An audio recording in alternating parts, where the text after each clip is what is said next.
சங்கீதக்காரன் கூறுகிறார், தேவனுடைய கிருபை, தேவனுடைய சமாதானம், தேவனுடைய அளவில்லாத இரக்கம் நாம் ஒவ்வொருவரையும் நிரப்புவதாக. ஹல்லேலூயா. இன்னொரு மாதத்தை தேவன் நமக்கு தந்திருக்கிறார். இன்னொரு மாதத்திலே 2வது வாரத்திற்குள்ளாக நாம் கடந்து வருவதற்கு தேவன் கிருபை தந்திருக்கிறார்.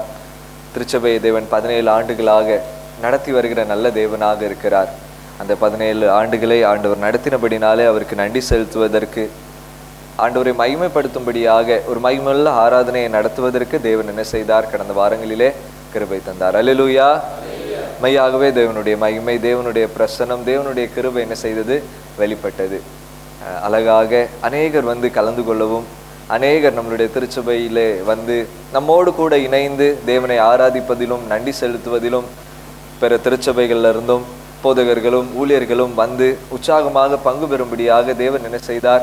கிருபை தந்தார். ஒவ்வொரு காரியங்களையும் நேர்த்தியாக செய்த உங்கள் யாவருக்கும் ஆண்டவராக இயேசு கிறிஸ்து நாமத்தினாலே நன்றிகளை தெரிவித்துக் கொள்கிறேன். ஒரு பெரிய பாக்கியம். சிறு குழுவாக இருந்து இவ்வளவாக நேர்த்தியாக செயல்படுவது என்பது ஒரு பெரிய ஆச்சரியமான ஒரு காரியமாக இருக்கிறது. எல்லா காரியங்களையும் நேர்த்தியாக செய்வதற்கு தேவன் என்ன செய்தார்? கிருபை தந்தார். சண்டே முடிந்து மண்டே மீண்டுமாக பாண்டூப்க்கு என்ன செஞ்சோம்? ஜெபக்கூட்டம் இருந்தது, அங்கே போனோம். ஜெபக்கூட்டத்திற்கு போகும்போது மக்கள் எல்லாருமே என்ன செஞ்சாங்க? அதிகமாக ஒவ்வொரு காரியங்களும் அவங்க சொல்லி என்ன செஞ்சாங்க? வாழ்த்துனாங்க. 15 குடும்பமாக இருந்தாலும் இவ்வளோ காரியங்களே செய்கிறாங்களே, இவ்வளோ அழகாக செஞ்சாங்களே, சாப்பாடுலேருந்து எடுத்து, கவனிப்புலேருந்து எடுத்து, ஒவ்வொரு காரியங்களில் ஆராதனையிலேருந்து அவ்வளோ நீட்டாக என்ன செஞ்சாங்க? இவ்வளோ பிளான் பண்ணி செஞ்சாங்க அப்படின்ட்டு ஒவ்வொரு காரியமாக நான் கூட அதை பார்க்காத காரியங்கள் எல்லாம் அவங்க என்ன செஞ்சாங்க? அவ்வளவாக பார்த்து அப்ரிஷியேட் பண்ணவங்களாக இருந்தாங்க. எல்லா மகிமை யாருக்கு சேரட்டும்? அல்லேலூயா. தேவனுடைய நாமம் என்ன செய்யட்டும்? மகிமைப்படட்டும். தேவன் தொடர்ந்து என்ன செய்வாராக?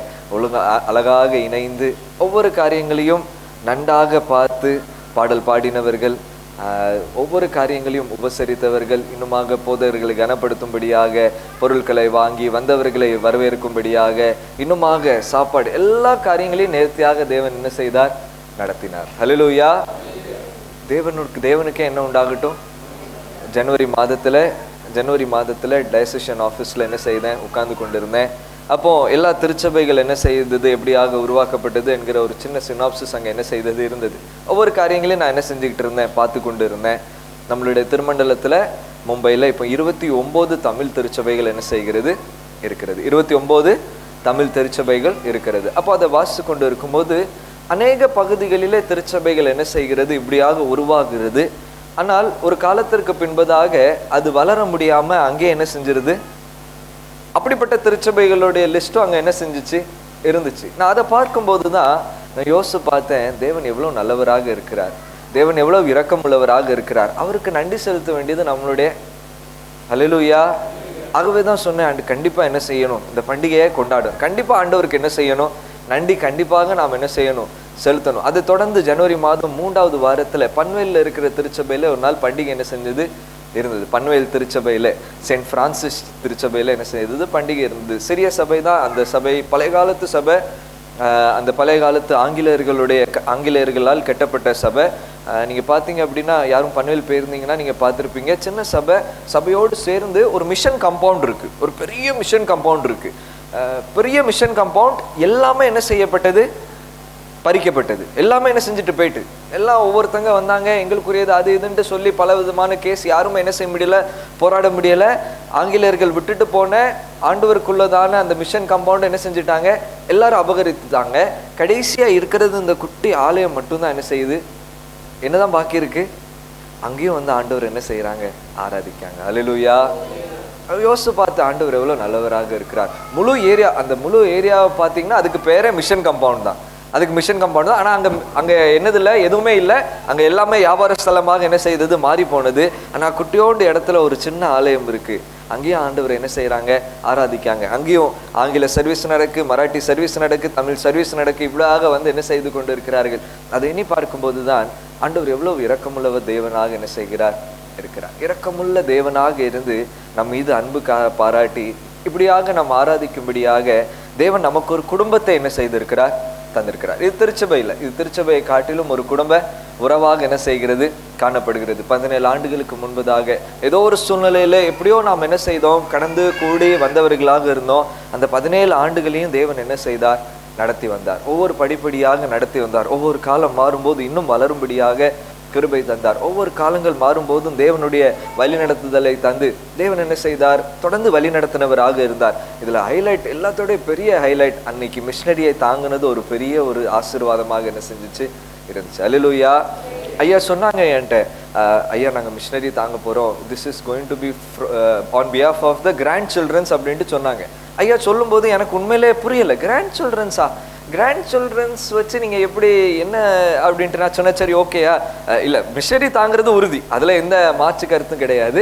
ஆனால் கிராண்ட் சில்ட்ரன்ஸை வச்சு எப்படி அப்படிங்கிறது எனக்கு ஒரு கேள்வியாகவே இருந்தது. அந்த நாளிலே அழகாக வந்து என்ன செஞ்சாங்க, எக்ஸ்பிளைன் பண்ணி அடுத்த வருகிற தலைமுறைகள் என்ன செய்கிறாங்க, வந்து தேவனை அல்லேலூயா. நான் முடிஞ்சிட்டு வீட்டுக்கு போகும்போது என்னுடைய மனைவிட்ட சொன்னேன், திஸ் இஸ் கால்ட் எல்ஐசி. இதுதான் என்னது? இதுதான் லைஃப் இன்சூரன்ஸ் பாலிசி. இது என்னது? என்ன லைஃப் இன்சூரன்ஸ் பாலிசினா என்னது?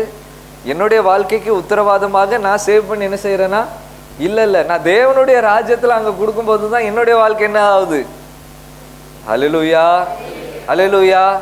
ஐயா நான் ரட்சிக்கப்பட்டிருக்கேன், என்னுடைய சந்ததி என்னுடைய பிள்ளைகளும் ரட்சிக்கப்படணும். அந்த ரட்சிப்பின் அனுபவங்களை தொடர்ந்து தேவனுடைய ராஜ்யத்துக்காக செயல்படுவதற்கு இவ்வாறாக நாம் என்ன செய்து கொண்டிருக்கிறோம், செயல்பட்டு கொண்டுட்டு இருக்கிறோம். ஒரு அருமையான ஒரு இனிஷியேட்டிவா என்ன செய்து இருக்கு. தொடர்ந்து தேவன் என்ன செய்வாராக, ஆசீர்வதிப்பாராக. நம்மளுடைய கரங்கள் என்ன செய்வாராக, பலப்படுத்துவாராக. நம்மளுடைய கரங்களை எப்படி பலப்படுத்தி இருக்கிறாரோ அடுத்த சந்ததியை இன்னும் அதிகமாக என்ன செய்வாராக, பலப்படுத்துவாராக. கரங்களையும் பலப்படுத்தி அந்த அன்புக்குள்ளாக இணைத்து அவருடைய இரக்கங்களை காண்பித்து தொடர்ந்து வழி நடத்துவதற்கு கர்த்தர் வல்லவராக என்ன செய்கிறார், இருக்கிறார். தொடர்ந்து நாம் என்ன செய்வோம், செயல்படுவோம். தேவனுடைய ராஜ்யத்திற்காக என்ன செய்வோம், செயல்படுவோம். தேவனுடைய ராஜ்யத்தினுடைய பணிகளுக்காக என்ன செய்வோம், செயல்படுவோம். இந்த சுவிசேஷமானது ஒவ்வொரு இடங்களுக்கும் சென்று என்ன செய்யணும், போய் சேரணும். கடந்த மாதத்துல ஒரிசா மாநிலத்திற்கு போயிருந்தோம். ஒரிசா மாநிலத்திலே புல்பானி டயசிஸ்க்கு போகும்படியான ஒரு வாய்ப்பு கிடைத்தது. அங்கே ஒரு திருச்சபை ஆலய பிரதிஷ்டை செய்யும்படியாக. அந்த புல்பானி டயசிஸ்ல போனீங்க அப்படின்னா அங்கே ஆலயம், அங்கே ஊழியம் எல்லாமே இந்த மிஷனரிகள் ஊழியமாக தான் என்ன செய்யப்படுகிறது, காணப்படுகிறது. ஆதிவாசி ஜனங்கள் இருக்கிறாங்க. ஒரு பெரிய நக்சலைட் பகுதியாக என்ன செய்து இருக்கு. அந்த நக்சலைட் பகுதியில ஊழியம் செய்து அங்க ஒவ்வொரு திருச்சபையாக என்ன செய்யறாங்க, உருவாக்குறவர்களாக இருக்கிறாங்க. அங்க எப்படி என்ன செய்யறாங்க அப்படின்னா, ஒவ்வொரு இடங்களிலும் ஒவ்வொரு கிராமங்களுக்கும் சுவிசேஷம் போகும். சுவிசேஷம் போன உடனே ஒரு 20-30 பேர் என்ன செஞ்சுக்கிடுவாங்க, ஆண்டவரை ஏற்றுக்கொள்வாங்க. ஏற்றுக்கொண்ட உடனே எங்களுக்கு ஆலயம் ஆராதிக்கும்படியாக ஆலயம் என்ன செய்யும், எங்களுக்கு வேணும் அப்படிம்பாங்க. அப்போ அங்க ஊழியக்காரங்க என்ன சொல்லுவாங்க அப்படின்னா, அப்படிலாம் எங்களால் என்ன செய்ய முடியாது, ஆலயம் கட்டி கொடுப்பதற்கு எங்களுக்கு திராணி இல்லை, உங்களால் முடிந்தா என்ன செய்யுங்க, நீங்க கெட்டுங்க. உடனே இவங்களும் ஆர்வம் கொண்டு என்ன செய்வாங்களாம், ஒரு இடத்த டிசைட் பண்ணி அதுல ஃபவுண்டேஷன் போட்டு பாதி ஆலயத்தை என்ன செஞ்சிருவாங்க, இருக்கிறத வச்சு எல்லாத்தையும் என்ன செஞ்சிருவாங்க. எல்லாரும் ரொம்ப கூலி வேலை செய்கிறவர்கள், அவர்களுக்கு வருமானம்லாம் என்னதில்லை. ஒவ்வொரு நாள் வருமானத்துல அவங்களுக்கு சாப்பாடு மட்டும்தான் என்ன செய்யும், அதை தவிர்த்து வேற எதுவுமே என்ன செய்ய முடியாது. அப்படிப்பட்டவர்கள் வாழ்கிற இடம். அந்த இடத்துல அவங்க என்ன செய்வாங்களாம், இருந்தது எல்லாத்தையும் கொண்டு வந்து என்ன செஞ்சிருவாங்களாம், ஆலயத்துல. எப்போ ஏற்றுக்கொண்டாங்களோ, ஏற்றுக்கொண்ட உடனே எல்லாத்தையும் ஆலயத்திற்காக என்ன செஞ்சிருவாங்களாம். போய் பார்த்தோம், ஒவ்வொரு சபைகளும் சின்ன சின்ன சபைகள், ரொம்ப குட்டியான சபைகள். அவங்களுக்கே தெரிஞ்ச மாதிரி என்ன செஞ்சிடறாங்க, உடனே ஃபவுண்டேஷன் போட்டு என்ன செஞ்சிடறாங்க, கட்டிடுறாங்க. ஃபவுண்டேஷன் போட்டு அதுக்கு மேலே கெட்டுறதுக்கு அவங்ககிட்ட என்னது இல்லை. சில இதில் பாதி செவர், ஒரு சைடு செவர் என்ன செய்யப்பட்டிருக்கு, கெட்டப்பட்டிருக்கு. அதுக்கு மேலே கெட்டுறதுக்கு என்னது இல்லை. எங்களை கூட்டிட்டு போன ஊழியக்காரங்க சொல்றாங்க, ஐயோ ஒரு 50,000 ரூபா 1 லட்ச ரூபா கொடுத்தீங்க அப்படின்னா ஆலயம் வேலை என்ன செஞ்சிடும். ஆனால் ஏராளமான ஆலயங்கள். அப்போ எப்படி நீங்கள் இப்படி விட்டீங்க, ஏன் இப்படி நீங்கள் பண்ணுறீங்க அப்படின்னு கேட்கும்போது தான் சொன்னாங்க, இல்லை இது நாங்கள் பண்ணுறதே இல்லை. விசுவாசிகள் தேவனை ஏற்றுக்கொண்ட உடனேயே அவர்கள் வந்து என்ன செய்கிறாங்க, தங்களுக்குரியதை வந்து தேவனுக்காக கொடுத்து என்ன செய்கிறாங்களா. என்ன ஆசீர்வாதம், என்ன ஆசீர்வாதம். அல்லேலூயா. ஒவ்வொரு பகுதிகளில் ஆண்டவருடைய ஊழியங்கள் எப்படியாக ஆண்டவருடைய ராஜ்யம் என்ன செய்து கொண்டு இருக்கப்படுகிறது, கட்டப்பட்டு கொண்டு வருகிறது.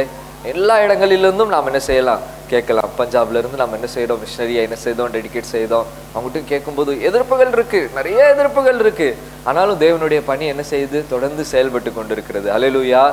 தொடர்ந்து இந்த தேவனுடைய ராஜ்யத்திற்காக நாம் என்ன செய்வோம், செயல்படுவோம். தேவன் நம் ஒவ்வொருவரையும் என்ன செய்வாராக, தொடர்ந்து ஆசீர்வதிப்பாராக. இந்த புதிய ஆண்டுக்குள்ளாக அல்லது இந்த திருச்சபையானது இந்த புதிய ஆண்டுக்குள்ளாக பிரவேசிக்கும் போதும் தொடர்ந்து தேவனுடைய தரிசனத்தை நோக்கி தேவனுடைய ராஜ்யத்திற்கு ஏற்ற காரியங்களை செய்து என்ன செய்வோமாக, நாம் செயல்படுவோமாக. கர்த்தர் நம்மை ஒவ்வொருவரையும் என்ன செய்வாராக, ஆசீர்வதித்து வழி நடத்துவாராக. கர்த்தர் இரக்கமுள்ள தேவனாக இருக்கிறார். கர்த்தர் இரக்கமுள்ள தேவனாக இருக்கிறார். அவருடைய இரக்கத்திற்கு அளவே இல்லை. புலம்பல் 3ஆம் அதிகாரம் 22ஆம் வசனம், நாம் நிர்மூலமாகாமல் இருப்பது அவருடைய சுத்த கிருபையே, அவருடைய இரக்கங்களுக்கு அவருடைய இரக்கங்களுக்கு என்னது இல்லையா, முடிவே இல்லை. அவருடைய இரக்கங்களுக்கு there is no end. அவருடைய இரக்கங்களுக்கு முடிவே இல்லை. அவை காலைதோறும் எப்படியாக இருக்கிறதா, புதிதாக இருக்கிறது. தேவன் இரக்கமுள்ள God is a very compassionate God. அவர் இரக்கமுள்ள தேவனாக இருக்கிறபடினாலே தான் இந்த லெந்தனும் காலங்களை அவர் இரக்கத்துடனே நமக்கு தந்திருக்கிறவராக இருக்கிறார். ஹல்லேலூயா.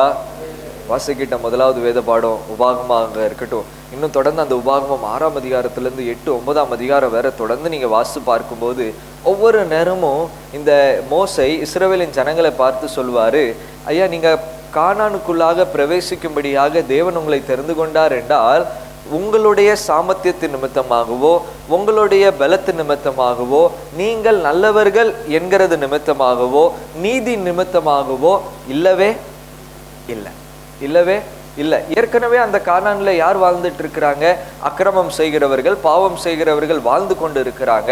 அவர்களை காட்டிலும் நீங்க நீதிமானாக இருக்கிறபடினாலே உங்களை நான் என்ன செய்யல, அங்க கொண்டு போய் என்ன செய்யல, வைக்கல. ஆனால் இது தேவனுடைய இரக்கத்தின் குணமாக இருக்கிறபடினாலே உங்களை இரக்கத்தோடு உங்களை என்ன செய்கிறவராக இருக்கிறார், கூட்டி செல்கிறவராக இருக்கிறார். ஹல்லேலூயா. இந்த லெந்தனும் காலங்களையும் நமக்கு தேவன் தந்திருக்கிறார் என்றால் அது தேவனுடைய மகாபெரிய கிருபையும் மகாபெரிய இரக்கமுமாக என்ன செய்கிறது இருக்கு. இந்த லெந்து காலங்களை ஆண்டவருக்குள்ளாக என்ன செய்து கொள்வோம், பிரயோஜனப்படுத்திக் கொள்வோம். ஜெபிப்போம், இன்னும் அதிகமாக உபவாசிப்போம், ஆண்டவருடைய சமூகத்திலே காத்து நிற்போம். தேவன் விரும்பாத காரியங்கள், நம்ம இடத்துல இருக்கிற தேவன் விரும்பாத பாவங்கள், பழக்கங்கள், பலவிதமான குணாதிசயங்களை ஆண்டவருடைய சமூகத்தில் ஆண்டவரே என்னை விட்டு எடுத்து போடும் என்று என்ன செய்வோம், காத்திருப்போம். தேவன் விரும்புகிற நற்கனிகளை கொடுக்கும்படியாக ஆண்டவருடைய சமூகத்தில் என்ன செய்வோம், காத்திருப்போம். அப்படி காத்திருக்க காத்திருக்க காத்திருக்க தேவன் அவருடைய இரக்கத்தை நம்மிலே என்ன செய்கிறவராக இருக்கிறார், பரிபூர்ணப்படுத்துகிறவராக இருக்கிறார். அப்படிப்பட்ட இந்த லெந்து காலங்களை தொடர்ந்து அவருக்குள்ளாக நாம் அனுசரிப்பதற்கு அழைக்கப்பட்டிருக்கிறோம். ஏற்கனவே அறிவித்தவாறு லித்தானி ஆராதனையில் என்ன செய்யுங்க, பங்கு பெறுங்க. உங்களை அன்போடு கேட்டுக்கொள்கிறோம். லித்தானி ஆராதனை வியாழக்கிழமை 8 மணிக்கு என்ன செய்கிறது, ஆன்லைன் வாயிலாக நடைபெறுகிறது. நீங்கள் எங்கே இருந்தாலும் நீங்கள் கனெக்ட் பண்ணணும் அப்படிங்கிறதுக்காகவே என்ன செய்திருக்கோம், ஆன்லைனில் வச்சுருக்கிறோம். கண்டிப்பாக நிச்சயமாக என்ன செய்யுங்க. ஐயா ஏற்கனவே சொல்லிட்டாங்க, இந்த வருஷம் இந்த நிசியாவினுடைய விசுவாச பிரமாணம், எல்லா வாரமும் விசுவாச பிரமாணம் நம்ம என்ன செய்கிறோம், சொல்லுகிறோம். அந்த விசுவாச பிரமாணத்தில் எதை எதை நம்ம விசுவாசிக்கிறோம் அப்படிங்கிறத என்ன செய்வோம், அறிந்து கொண்டு தொடர்ந்து நம்மளுடைய விசுவாசத்தில் இன்னும் பலப்பெறும்படியான கிருபைகள் என்ன செய்வோம், பெற்றுக்கொள்வோம். தேவன் தொடர்ந்து நம்ம ஒவ்வொருவரையும் வழி நடத்துவாராக. அவருடைய இரக்கத்திற்குள்ளாக நம்மை நாமே சமர்ப்பிக்கும்படியாக தேவன் நம்மை அழைக்கிறவராக இருக்கிறார். தியானத்துக்காக தெரிந்து கொள்ளப்பட்டதான வேத பகுதி லூக்கா எழுதின நற்செய்தி நூல் 15ஆம் அதிகாரத்தில் நமக்கு தெரிந்த ஒரு நிகழ்வு. வாசிக்கிட்ட 2வது வேத பகுதி லூக் சாப்டர் 15 verse 11 to 32. கெட்ட குமாரனுடைய ஒரு நிகழ்வாக, ஒரு ஓமையாக என்ன செய்யப்படுகிறது, காணப்படுகிறது. லூக் சாப்டர் 15 முதலாம் 2ஆம் வசனத்தில் பார்க்கும்போது நமக்கு இந்த கெட்ட குமாரனுக்காக நல்லாவே என்ன செய்யும் தெரியும், எல்லாருக்குமே என்ன செய்யும் தெரியும். ஏன் தெரியும், ஏன் தெரியும், ஏன் தெரியும்? 2 காரணம் இருக்கு. ஒன்று, சின்ன வயசுல இருந்தே நம்ம என்ன செய்யறோம், சண்டே ஸ்கூல்ல இருந்தே எடுத்து என்ன செய்யறோம், எல்லா இடத்துலையும் கேட்டு வருகிறோம், அதனால நமக்கு தெரியும். அல்லது 2வது காரணம் என்ன அப்படின்னா, இந்த கெட்ட குமாரனோடு என்னுடைய வாழ்க்கையை ஒப்பீடு பண்ணுவது ரொம்ப எளிமையாக என்ன செய்யும். நானும் இப்படிதான் இருந்தேன், இப்படி இருந்தேன், என்ன செஞ்சேன், இங்கே போனேன், அங்கே போனேன், பாவம் செஞ்சேன், நான் எல்லாத்தையும் என்ன செஞ்சேன், இழந்து போனதுக்கு பின்பதாக தேவன் எனக்கு என்ன செய்தார், விடுதலை தந்தார் என்பது நிமித்தமாக இந்த கெட்ட குமாரின் கதை என்ன செய்யாது, நமக்கு யாருக்குமே மறக்காத ஒரு நிகழ்வாக என்ன செய்கிறது இருக்கிறது. ஆகவே சில காரியங்களை நாம் நினைப்பூட்டி கொண்டு தேவன் எப்படியாக அவருடைய இரக்கத்திற்குள்ளாக நம்மை மீண்டுமாக இந்த ஆண்டுகளிலே அழைக்கிறார் என்பதை மாத்திரம் தியானிக்கும்படியாக நாம் அழைக்கப்பட்டிருக்கிறோம். லூக்கா 15ஆம் அதிகாரம் முதல் 2 வசனத்தை வாசிக்கும் போது 2 குழுவினர்கள் இருக்கிறாங்க. முதலாவது, ஆயக்காரரும் பாவிகளும் என்ன செய்கிறாங்க, காணப்படுகிறாங்க. இயேசு கிறிஸ்துவின் மேல ஒரு குற்றச்சாட்டு வைக்கப்படுகிறது. இயேசு கிறிஸ்துவின் மேல குற்றச்சாட்டு வைக்கப்படுகிறது. They are accusing Jesus Christ. யார் அக்யூஸ் பண்றாங்க? பரிசேயர்களும் வேதபாரர்களும் என்ன செய்யறாங்க இருக்கிறாங்க. யார் வேதத்தை படித்திருக்கிறார்களோ, யார் இந்த பிரமாணத்தை கற்று கொண்டிருக்கிறார்களோ அவர்கள் இயேசுவை என்ன செய்யறாங்க, கேள்வி பண்றாங்க. என்ன அப்படின்னா, ஐயா உம்முடைய எல்லா சம்பாஷணைகளும் இந்த பாவிகளோடு ஆயக்காரர்களோடு எதுக்கு பண்ணுகிறீர்? Why are you so much close with the sinners? நீர் பாவிகளோடு, ஆயக்காரரோடு, டாக்ஸ் கலெக்டர்ஸோடு யாரெல்லாம் பாவம் செய்கிறார்களோ அவர்களோடு உட்கார்ந்து நீர் என்ன செய்கிறீர்? போஜனம் பண்ணுகிறவராக இருக்கிறீர். அன்றைய காலத்துல போஜனம் பண்ணுவது என்பது ஒரு பெரிய உறவாக என்ன செய்கிறது? காணப்படுகிறது. ஒரு பெரிய உறவு. அந்த பெரிய உறவுக்கு அடையாளம் தான் என்னது? சேர்ந்து இருந்து போஜனம் பண்ணுகிறதாக என்ன செய்து காணப்படுகிறது. அப்போ ஒரு இடத்துல பரிசேர், வேத பாரகர்கள், சதுசேரிகள் என்ன சொல்றாங்க? நீர் எதுக்கு இவர்களோடு உங்களுடைய உறவை என்ன செய்கிறீர்? வைத்துக் கொள்கிறீர். இதற்கு பதில் கொடுக்கும்படியாக இந்த லூக்கா 15ஆம் அதிகாரத்துல இயேசு கிறிஸ்துவானவர் 3 உவமைகளை என்ன செய்கிறார்? சொல்கிறார். எத்தனை உவமைகள்? 3 உவமைகளை என்ன செய்கிறார்? சொல்கிறார். அப்போ அவர் முதலாவது உவமை சொல்கிறார், உங்களில் ஒருவனிடத்துல 100 ஆடுகள் என்ன செய்யுது? எத்தனை ஆடு இருக்கா? 100 ஆடு இருக்கு. அதுல 1 தொலைஞ்சு போச்சு அப்படின்னா அவன் போய் தேடாமல் இருப்பானோ அப்படின்ட்டு என்ன செய்யறாங்க? கேட்கிறாங்க. ரெண்டாவது, ஒரு ஸ்திரீன் இடத்துல 10 வெள்ளிக்காசு என்ன செய்யுது? எத்தனை வெள்ளிக்காசு? அதுல எத்தனை தொலைஞ்சு போகுது? 1 வெள்ளிக்காசு என்ன செய்து தொலைஞ்சு போது அவள் தேடாமல் இருப்பாளோ அவள் தேடுகிறவளாக செய்கிறார் இருக்கிறார். மூன்றாவது காரியமாக ஒரு மனிதனுக்கு எத்தனை குமாரன் இருக்காங்க?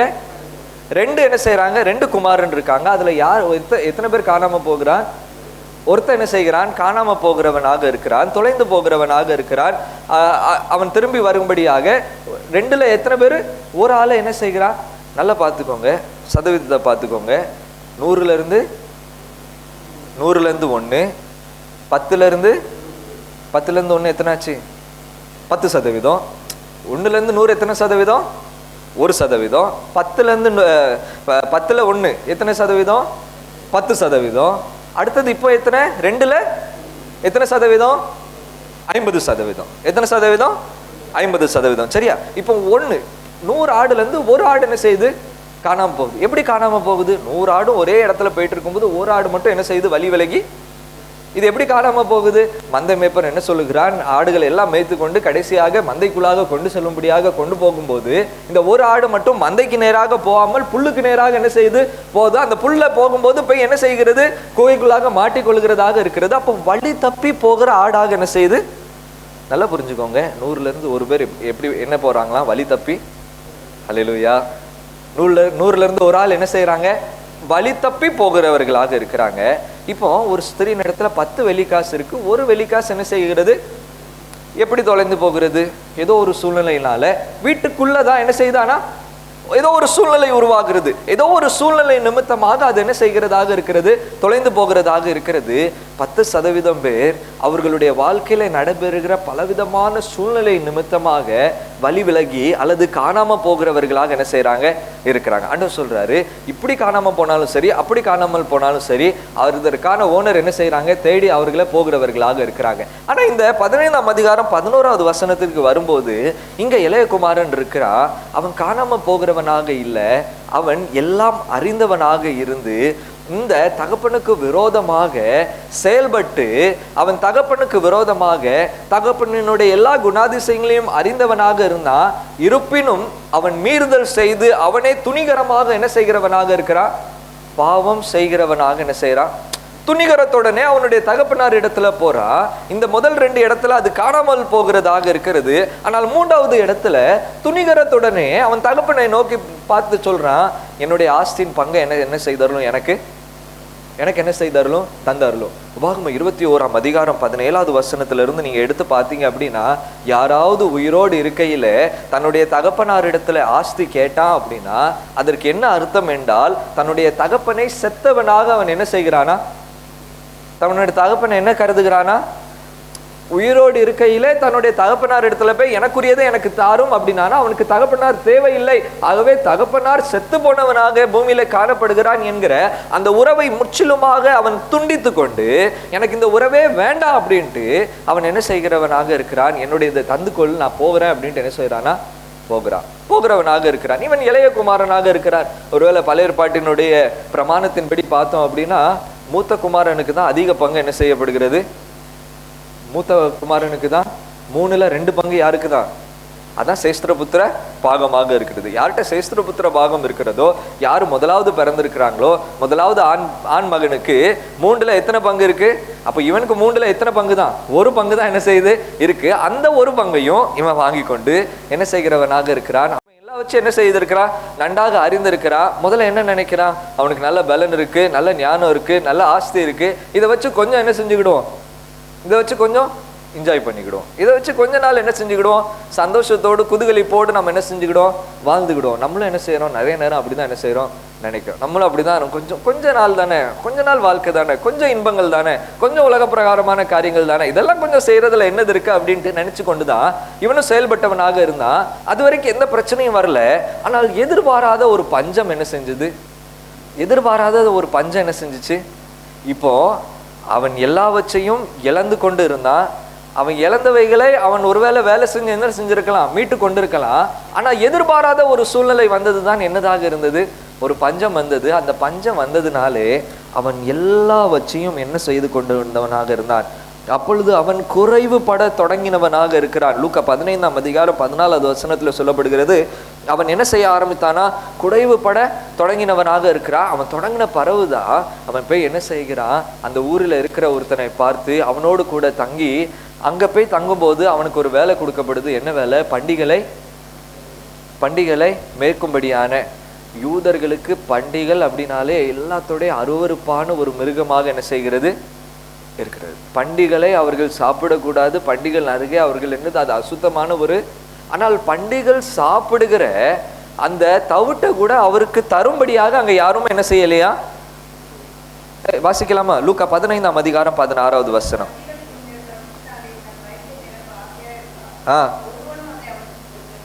ஒருவனும் அவனுக்கு அதை என்ன செய்யலையா, பண்டிகள் தின்னுகிற தவிட்டை கூட யாரும் அவனுக்கு கொடுக்கறதுக்கு என்னது இல்லையா.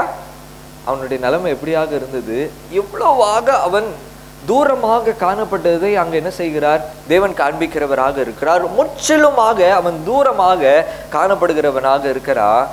இப்பொழுதுதான் அவன் எண்ணி பார்க்கிறான், அவனுக்கு புத்தி தெளிகிறது. 17வது வசனத்துல அவனுக்கு புத்தி தெளிந்த போது அவன் எண்ணி பார்க்கிறான், ஐயா நான் எதுக்கே இவ்வளோ கஷ்டப்படணும், நான் எதுக்கே இவ்வளோ பாடுபடணும், என்னுடைய தகப்பனார் எவ்வளவு இரக்கமுள்ளவராக இருக்கிறார், எவ்வளவு நல்ல குணமுள்ளவராக இருக்கிறார். என்னுடைய தகப்பனாருடைய வீட்டுல, என்னுடைய தகப்பனாருடைய அரண்மனையில வேலை செய்கிறவர்கள் கூட இதோட நல்ல சாப்பாடு என்ன செய்கிறாங்க, சாப்பிடுகிறாங்க. அவங்களுக்கு கூட நல்ல ட்ரீட்மெண்ட் என்ன செய்யுது, கிடைக்கிறதாக இருக்கிறத. நான் எதுக்கு இவ்வளவு கஷ்டப்படணும் அப்படின்ட்டு நினைச்சு, முதலாவது நான் பாவம் செஞ்சேன் அப்படிங்கறத என்ன செய்கிறவனாக இருக்கிறார், உணர்கிறவனாக இருக்கிறார். பாவம் செஞ்சேன்னுட்டு என்ன செய்கிறவனாக இருக்கிறா, நான் தப்பு செஞ்சுட்டேன் அப்படிங்கிறத அவனுக்கு என்ன செஞ்சான், உணர்கிறவனாக இருக்கிறா. ரெண்டாவது காரியமாக அவன் உணரும் போது அவன் முதலாவது சொல்லுகிற காரியம் என்னவென்றால், ஆண்டவரே நான் பரத்திற்கு விரோதமாகவும் உமக்கு முன்பாக நான் என்ன செய்தேன், நான் எதுக்கு முன்பாக விரோதமாக இருந்தேன், I sinned against the heavens, the Lord. நான் தேவனுக்கு விரோதமாகவும் உலகத்திற்கு விரோதமாகவும், நான் என்னுடைய தேவாதி தேவனாக இருக்கிற அந்த பிதாவின் இடத்திலையும் உலக பிரகாரமாக இருக்கிற இந்த பிதாவின் இடத்திலையும் நான் என்ன செய்தேன், விரோதமாக என்ன செய்தேன். தன்னை முழுவதுமாக தாழ்மைப்படுத்தி ஆண்டுடைய சமூகத்துல சமர்ப்பிக்கிறவனாக இருக்கிறா. எண்ணி பார்க்கிறா, நான் போறேன், நான் போய் என் தகப்பன் இடத்துல போய் சொல்றேன், அந்த பரத்துக்கு விரோதமாக உமக்கு முன்பாக நான் என்ன செய்தேன், பாவம் செய்தேன். இனிமேல் உம்முடைய குமாரன், இதுவரைக்கும் எனக்கு என்ன அங்கீகாரம் இருந்துச்சு, உம்முடைய குமாரன் என்கிற எனக்கு ஒரு ஸ்டேட்டஸ் இருந்துச்சு, இதுவரைக்கும் உம்முடைய பிள்ளை என்கிற ஒரு அன்பு இருந்துச்சு, இப்ப எல்லாம் என்ன செஞ்சுச்சு, இல்ல இனிமே என்ன செய்யதில்லை, நான் இதற்கு பாத்திரமே இல்லை, என்னை ஒரு கூலிக்காரனாக என்ன செய்தாரலும், என்ன ஒரு கூலிக்காரனாக என்ன செய்தாரலும். நினைச்சிருக்கிறீங்களா நம்மளுடைய வாழ்க்கையில என்னைக்காவது இப்படி நினைச்சிருக்கிறீங்களா? அநேக நேரங்கள்ல நாம் செய்கிற மீறுதல்கள், நாம் செய்கிற பாவங்கள், பாவம் என்று தெரிந்தே நம்ம என்ன செய்கிறவர்களாக இருக்கிறோம். பவுல் சொல்றாரு, எனக்கு தெரியும் அது செய்யக்கூடாது அப்படின்ட்டு, ஆனாலும் நான் என்ன செஞ்சுக்கிட்டே இருக்கேன். இதுதான் என்னுடைய மாம்ச பிரமாணமாக என்ன செய்கிறதா. அவர் சொல்றாரு, மாம்ச பிரமாணமா இருக்கு. என் மாம்சம் என்ன சொல்லுது, ஐயா அது செய்யக்கூடாதுன்ட்டு எனக்கு தெரியும், நியாய பிரமாணம் சொல்லுது இதை என்ன செய்யாத. ஆனா என் மாம்சம் இருக்கு பத்தியா, என் சரீரம் இருக்கு பத்தியா, அதை தான் என்ன செஞ்சுக்கிட்டே இருக்கு, செய் அப்படின்ட்டு என்ன செஞ்சுக்கிட்டே இருக்கு, சொல்லிக்கிட்டே இருக்கு. அதே நான் செய்தபடினாலே நான் அந்த குமாரன் என்கிற உறவிலிருந்து என்ன செய்யப்பட்டிருக்கிறேன், பிரிக்கப்பட்டிருக்கிறேன் அப்படின்ட்டு கொண்டு வந்து அவனுடைய தகப்பனிடத்துல என்ன செய்கிறான், கூறுகிறவனாக இருக்கிறான். அவன் என்ன எதிர்பார்த்து போகிறவனாக இருக்கிறான், ஏதோ ஒரு மூலையில, ஏதோ ஒரு ஓரத்துல, ஏதோ ஒரு முக்குல என்னை ஒரு வேலைக்காரனாக வைத்தா கூட என்ன செய்யும், போதும். அந்த வேலைக்காரனாக இருக்கிறது கூட என்னுடைய தகப்பனுடைய ராஜ்யத்துல ஒரு பெரிய நன்மையாக இருக்கிறது என்று எண்ணிக்கொண்டு போகிறா. ஆனால் அவனுடைய தகப்பனாரோ எப்படிப்பட்டவராக இருக்கிறார்? எப்படிப்பட்டவராக இருக்கிறார்? வாசிப்போமா? லூக்கா 15ஆம் அதிகாரம் 20வது வசனத்தை வாசிப்போம்.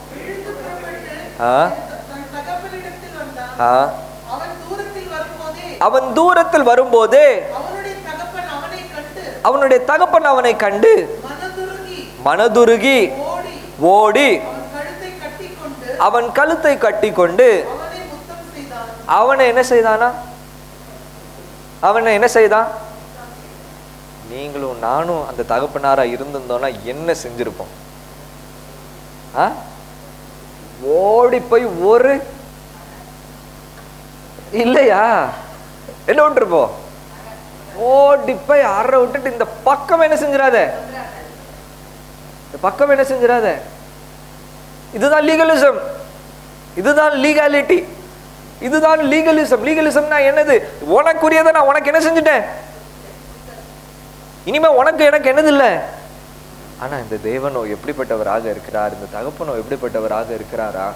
அவரே முன் வந்து, அவரே ஓடி வந்து, அவரே அவனுடைய மகனை அணைத்து முத்தம் செய்து. வாசிக்கலாம், 22வது வசனத்தை வாசிக்கலாம். அப்பொழுது தகப்பன் தன் ஊழியக்காரனை நோக்கி,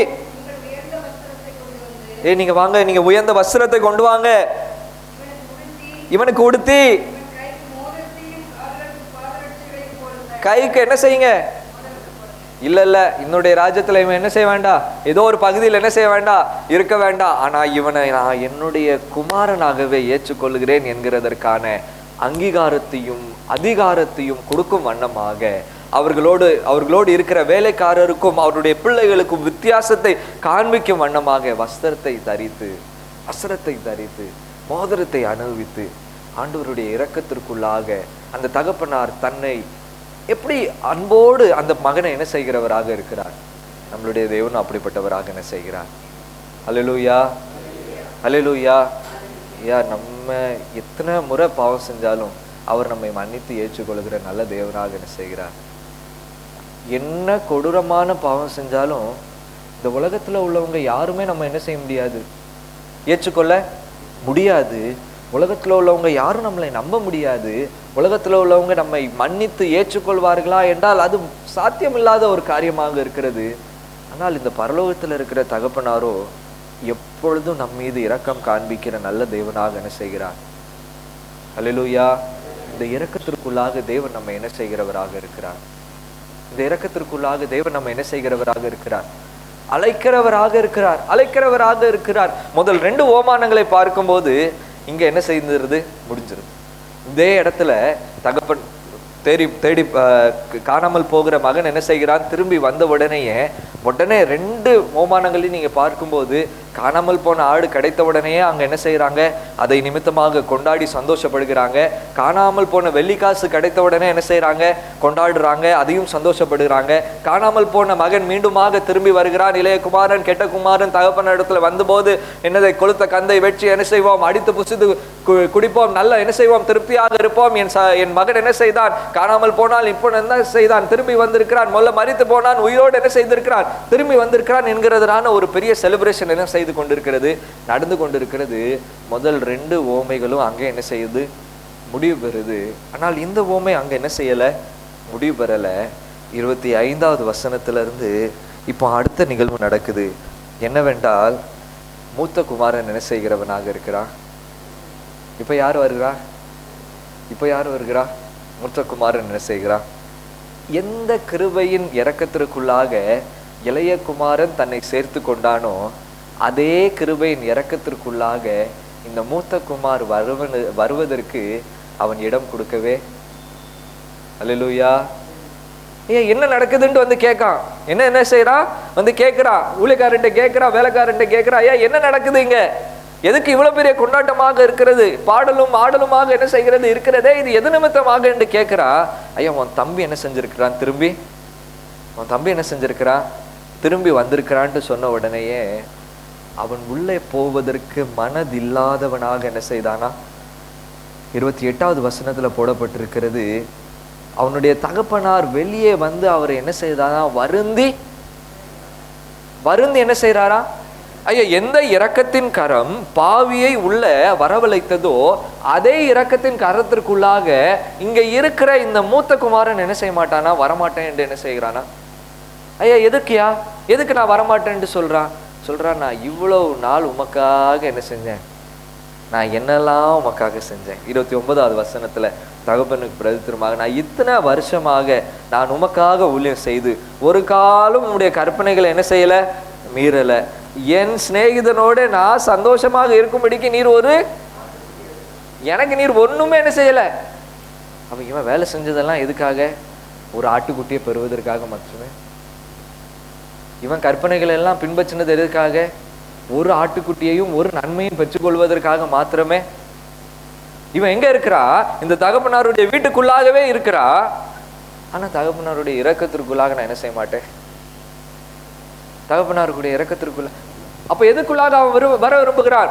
நான் என்னுடைய நீதி நிமித்தமாக, நான் என்னுடைய செய்கை நிமித்தமாக நான் இதுவரைக்கும் என்னெல்லாம் செஞ்சிருக்கேனோ அதற்கு தகுதியானதை என்ன செய்தோம். இந்த தகப்பனார் சொல்றாரு, இல்லையா, அந்த தகுதியெல்லாம் இங்க என்ன செய்யாது, அந்த தகுதியெல்லாம் என்ன செய்யாது, இங்க செல்லாது அப்படின்ட்டு சொல்றாரு. ஆனால் அதை ஏற்றுக்கொள்வதற்கு அவனுக்கு மனம் இல்லாததாக என்ன செய்தது? நல்லா பார்த்துக்கோங்க. இளைய குமாரன் பாவத்தை உணர்ந்தான், மூத்த குமாரன் பாவத்தை ஏற்றுக்கொள்வதற்கு மனதில்லாதவனாக இருந்தான். இளைய குமாரன் தன்னை தாழ்த்தினவனாக இருந்தான். மூத்த குமாரன் தன்னுடைய சுயநீதி என்ன செய்தான், காண்பித்தவனாக இருந்தான். இளைய குமாரன் தகப்பனுடைய கிருபையுள்ள இரக்கமுள்ள கரத்திற்குள்ளாக வந்தான். மூத்த குமாரன் இந்த தேவனுடைய இரக்கத்தையும் இரக்கமுள்ள கரத்தை நிராகரித்தவனாக இருந்தான். ஆனா ரெண்டு பேரையும் தேவன் இந்த தகப்பனார் என்ன செய்கிறவராக இருக்கிறார். எப்படி முடிந்தது சொல்லப்படல. எப்படி முடிந்தது என்று என்ன செய்யப்படல, அந்த இதுல சொல்லப்படாமல் அந்த ஓமை என்ன செய்கிறது, முடிகிறதாக இருக்கிறது. ஆனால் ஒரு காரியம் நன்றாக புரிந்து கொள்ளணும். என்ன அப்படின்னா, இந்த ஓமையை சொல்லும்போது முதலாவது 100லிருந்து 1 காணாம போனாலும் அவர் என்ன செய்கிறார், தேடி போகிறவராக இருக்கிறார். 10லிருந்து 1 காணாம போனாலும் அவர் தேடி போகிறவராக இருக்கிறார். இங்க 2லிருந்து 1 காணாம போறதை பத்தி பேசல. 2லிருந்து 2மே அவருக்கு என்ன செய்யணுமா, 2லிருந்து 2மே அவருக்கு என்ன செய்யணுமா ஐயா, 2 பேருக்குமே ஐயா, நியாயப்பிரமாணத்தை பின்பற்றுகிறவர்கள் அல்லது நீதியை செய்கிறவர்கள் அல்லது ஆண்டவருக்காக நான் பல நேரமாக பல காரியங்கள் செய்கிறவர்கள், நீங்களும் எனக்கு வேணும். பாவம் செஞ்சு வெளியே போய் எங்கேயோ இருக்கிறீங்களா, நீங்களும் எனக்கு என்ன செய்யணும், வேணும். இந்த இரு கூட்டத்தையும் 50% அல்ல 100% ஆண்டோடைய சமூகத்திற்குள்ளாக அழைக்கும்படியாக இந்த தேவனுடைய கரம் எப்படியாக இருக்கிறது. தேவனுடைய கரம் எப்பொழுதும் என்ன செய்து கொண்டே இருக்கிறது, காத்து கொண்டே இருக்கிறது. என் மகனே, என் மகளே, இந்த இரக்கத்தின் கரத்திற்குள்ளாக என்ன செய்யுங்க. அல்லேலூயா. தேவன் இந்த காலங்களை நமக்கு தந்திருக்கிறார் என்றால், தேவன் இந்த காலங்களை தந்திருக்கிறார் என்றால், அவருடைய கரத்திற்குள்ளாக நாம் மீண்டுமாக ஒரு விசையாக ஓடி வந்து, தகப்பனே, பரத்துக்கு விரோதமாக நாங்கள் பாவம் செய்தோம், உமக்கு முன்பாக நான் இங்கே என்ன செய்தோம், பாவம் செய்தோம்.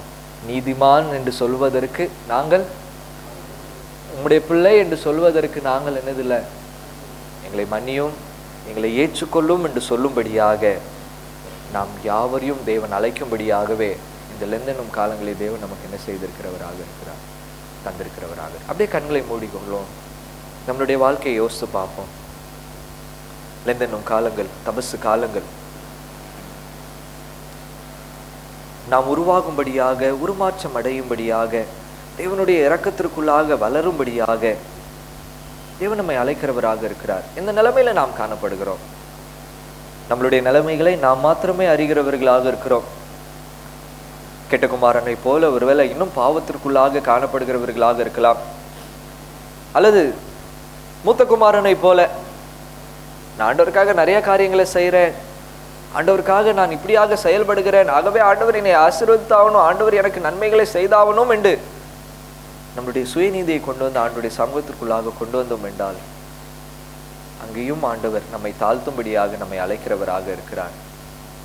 லூக்கா 15ஆம் அதிகாரம் முதல் 2 வசனத்துல வாசிக்கும் போது, ஒரு கூட்டம் பரிசேயரும் சதுசேயர்களும் வேத பாரர்களும் இருந்தார்கள்.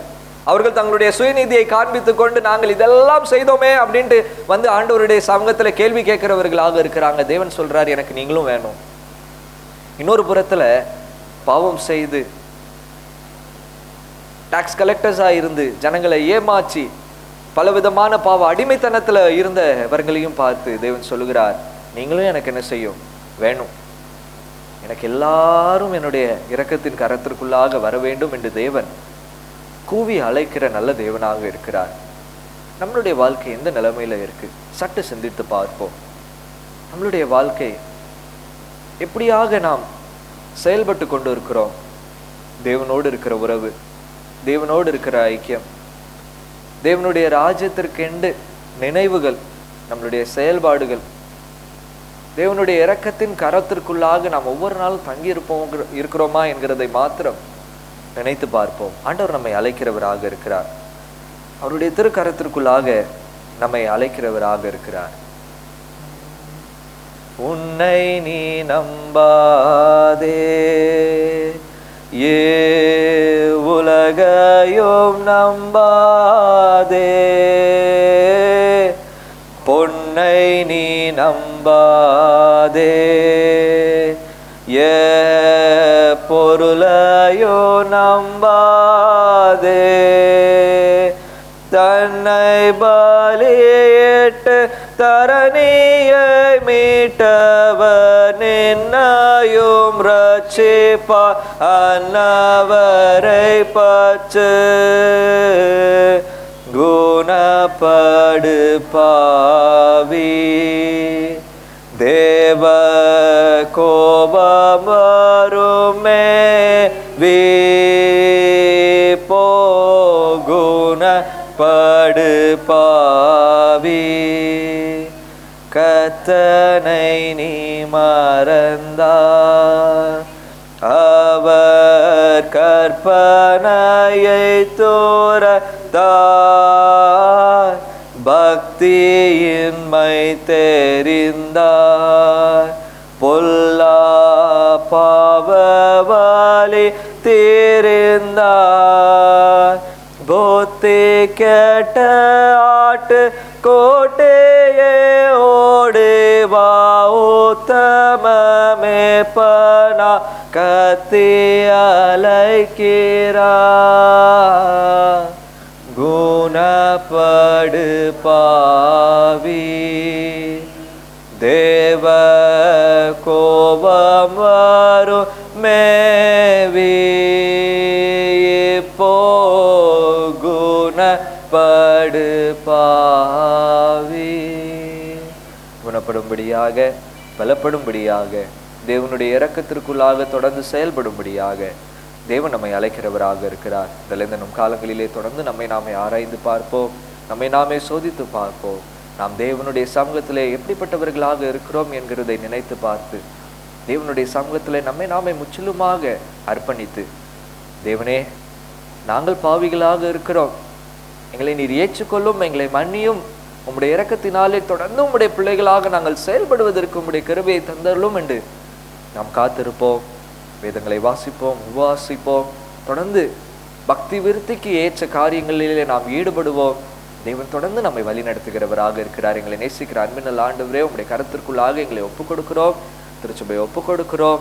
தொடர்ந்து உம்முடைய இரக்கத்திற்குள்ளாக எங்கள் ஒவ்வொருவரையும் நீர் பாதுகாத்து உம்முடைய அன்பினாலே முடிசூட்டி, தொடர்ந்து ஆண்டவரே நாங்கள் உம்மை நெருங்கிறபடினாலே, உம்முடைய பிள்ளைகளாக இருக்கிறபடினாலே வேண்டிய நன்மைகளை எங்களுக்கு நீர் தந்தர்லி எங்கள் ஒவ்வொருவரையும் நடத்தி அருள வேண்டும் என்று உம்முடைய சமூகத்தில் ஜெபிக்கிறோம்.